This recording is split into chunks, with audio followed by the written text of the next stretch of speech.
मैं प्रवीण सत्संगी सर बहुत बहुत स्वागत करता हूं।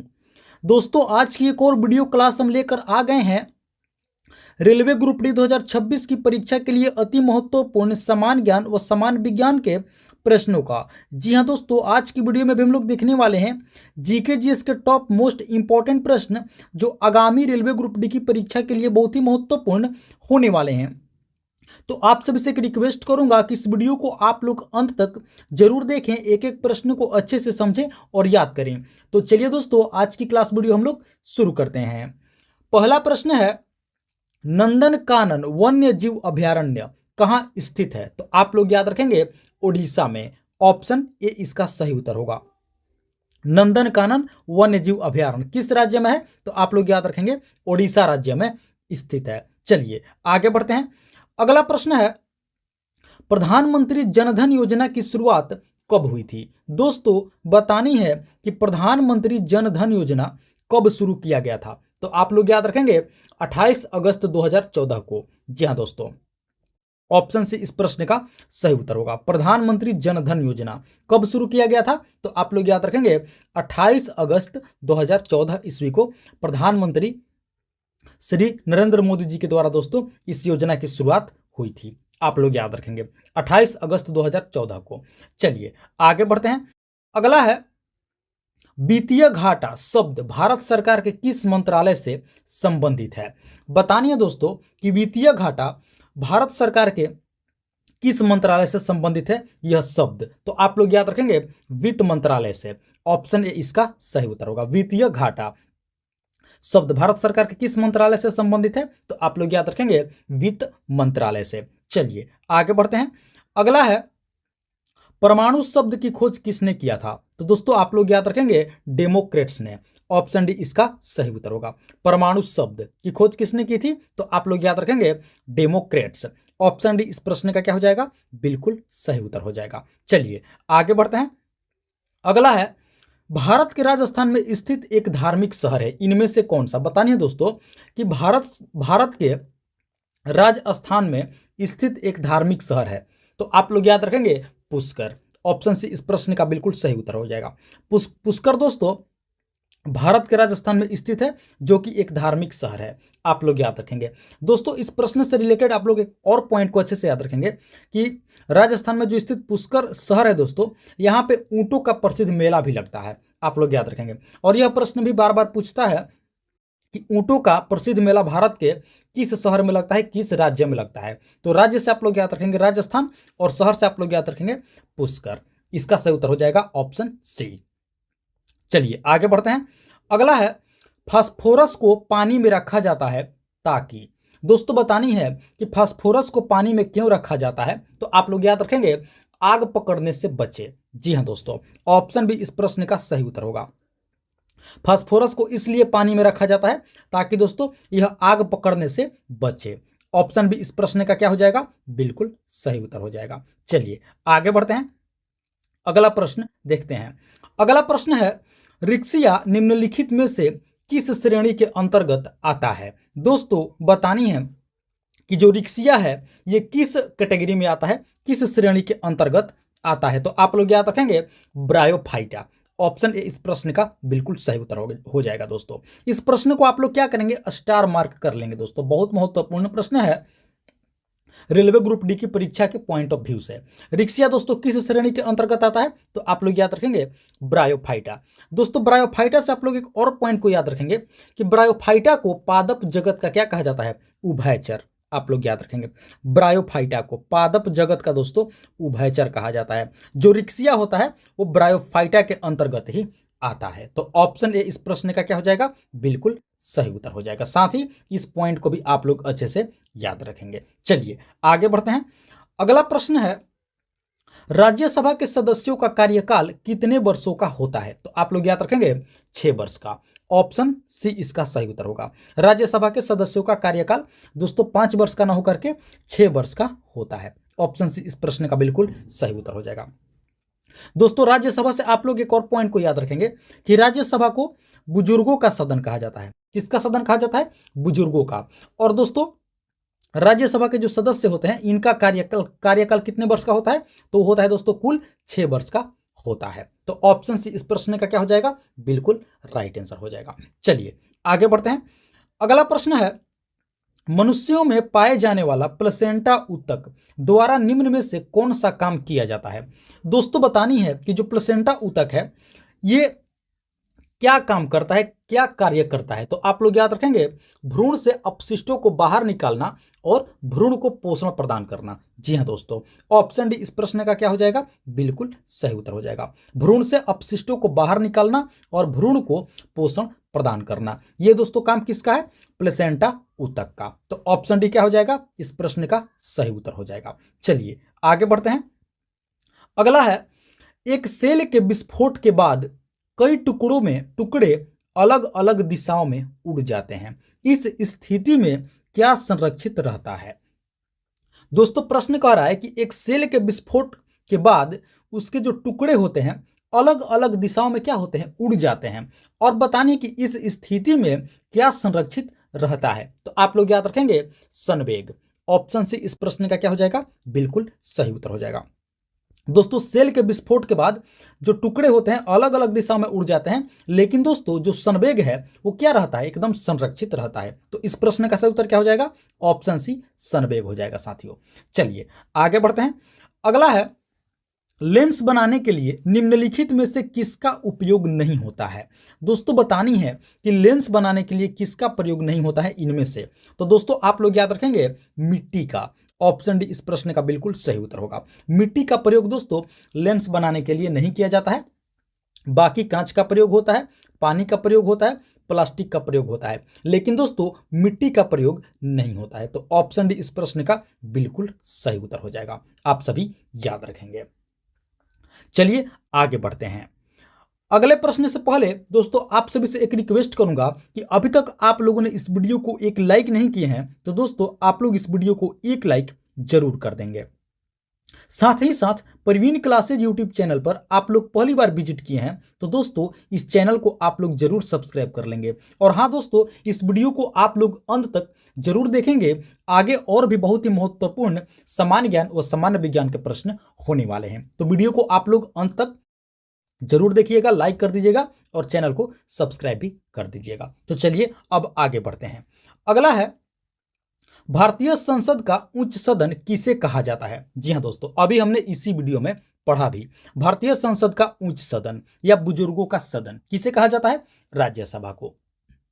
हमने अभी इसी वीडियो में पढ़ा।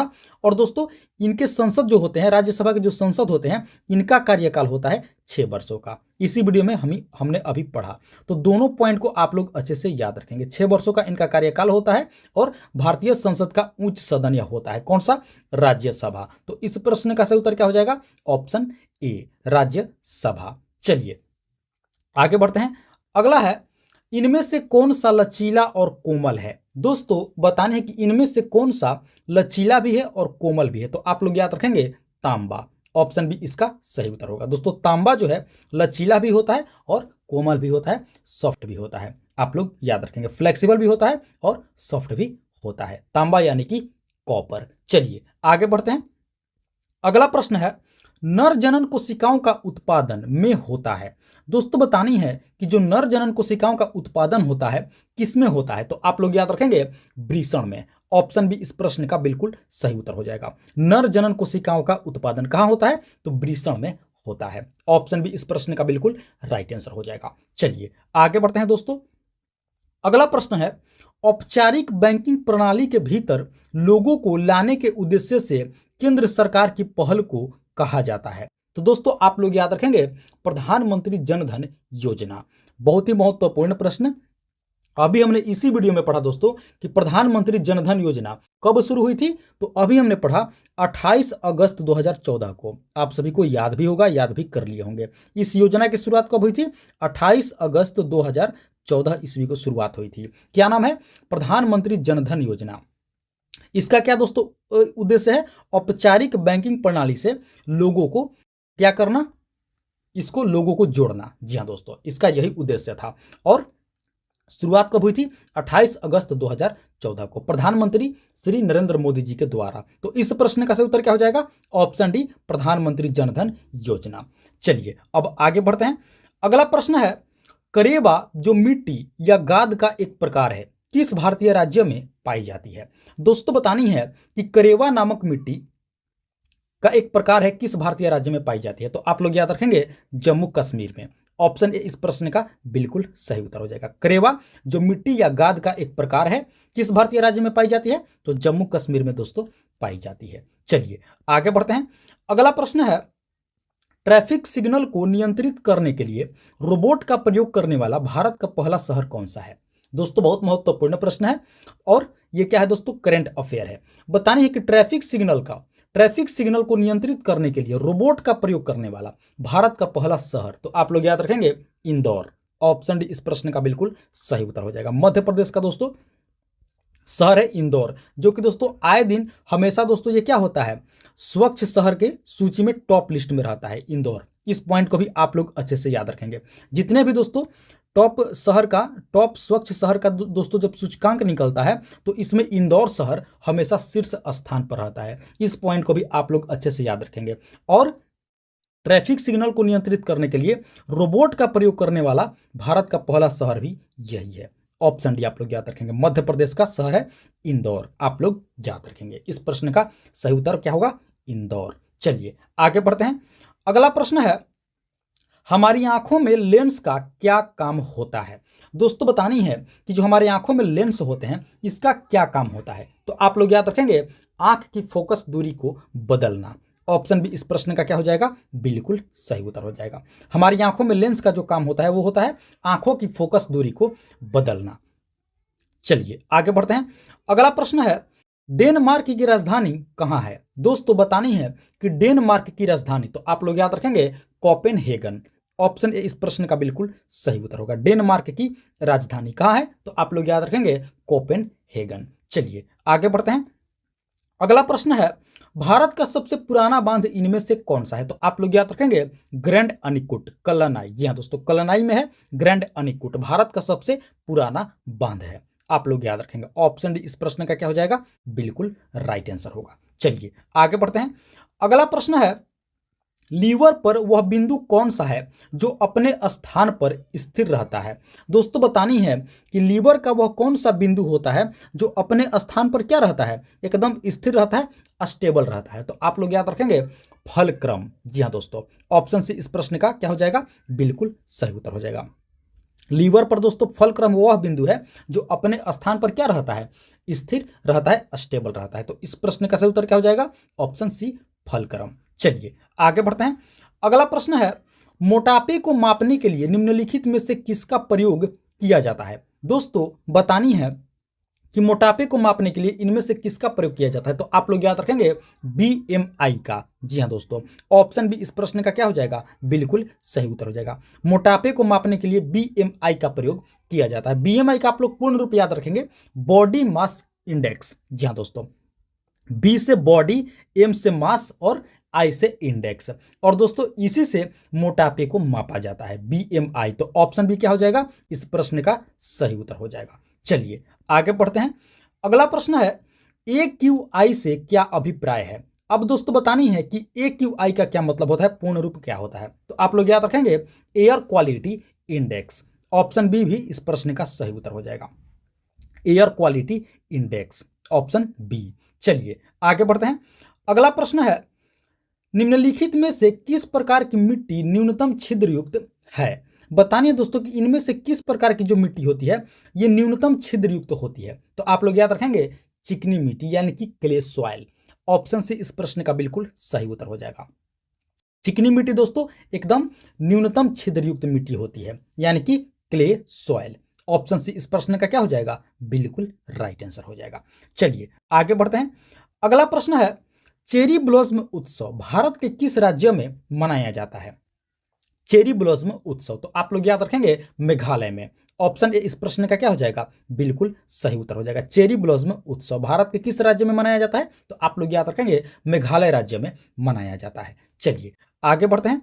अगला प्रश्न है, चुटकी किस राज्य का एक पारंपरिक नृत्य है? दोस्तों बतानी है कि चुटकी किस राज्य का एक ट्रेडिशनल डांस है? तो आप लोग याद रखेंगे सिक्किम का। ऑप्शन सी इस प्रश्न का बिल्कुल सही उत्तर हो जाएगा।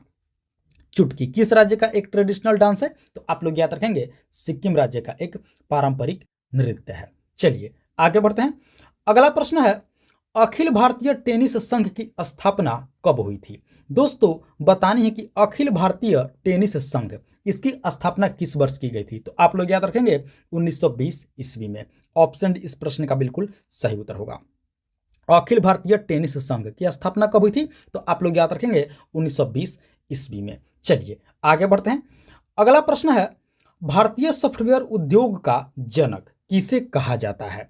दोस्तों बतानी है कि भारतीय सॉफ्टवेयर उद्योग का जनक किसे कहा जाता है? तो आप लोग याद रखेंगे फकीर चंद कोहली को। और दोस्तों इस प्रश्न को आप लोग स्टार मार्क कर लेंगे, मोस्ट इंपॉर्टेंट प्रश्न इसे दोस्तों आप लोग समझेंगे और याद करेंगे।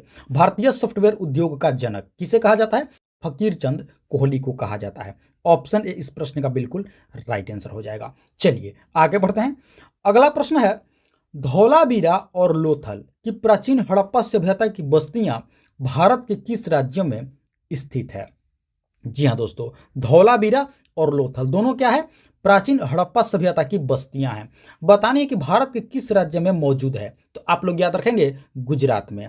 ऑप्शन ए इस प्रश्न का सही उत्तर होगा। धौलावीरा और लोथल कहाँ है दोस्तों? तो आप लोग याद रखेंगे गुजरात राज्य में स्थित है, जो कि दोस्तों हड़प्पा सभ्यता का ये क्या है? प्राचीन बस्तियां हैं। चलिए आगे बढ़ते हैं। अगला प्रश्न है पटचित्रकला शैली किस राज्य का एक लोकप्रिय चित्रकला शैली है? दोस्तों बतानी है कि पटचित्र ये क्या है? एक चित्रकला शैली है। बतानी है कि किस राज्य का एक लोकप्रिय चित्रकला शैली है? तो आप लोग याद रखेंगे ओडिशा। ऑप्शन से इस प्रश्न का क्या हो जाएगा? बिल्कुल सही उत्तर हो जाएगा। पटचित्र जो क्या है? एक चित्रकला शैली है। किस राज्य का लोकप्रिय चित्रकला शैली है? तो आप लोग याद रखेंगे ओडिशा राज्य का लोकप्रिय चित्रकला शैली है। क्या नाम है? पटचित्र। चलिए आगे बढ़ते हैं दोस्तों। अगला प्रश्न है हाल ही में प्रधानमंत्री नरेंद्र मोदी ने नोटबंदी की घोषणा किस वर्ष की थी? दोस्तों इस प्रश्न का जवाब आप लोग कमेंट करके बताएंगे। क्या करेंगे? इस प्रश्न का जवाब आप लोग कमेंट करके बताएंगे। आप सभी को याद भी होनी चाहिए कि हाल ही में प्रधानमंत्री नरेंद्र मोदी जी ने नोटबंदी की थी, जिनमें दोस्तों इन्होंने रुपया 500 और 1000 के नोटों को क्या किए थे? इन्होंने बंद किए थे दोस्तों। तो बतानी है कि हाल ही में 500 और 1000 के नोट को किस वर्ष बंद किया गया था? इसका जवाब आप लोग कमेंट करके बताएंगे किस वर्ष। तो दोस्तों ये थी हमारी आज की रेलवे ग्रुप डी 2026 की परीक्षा के लिए अति महत्वपूर्ण समान ज्ञान व समान विज्ञान के प्रश्नावली वीडियो। आशा करते हैं इस वीडियो को आप लोग अंत तक जरूर देखे होंगे, एक एक प्रश्न को अच्छे से समझे होंगे और याद भी कर लिए होंगे।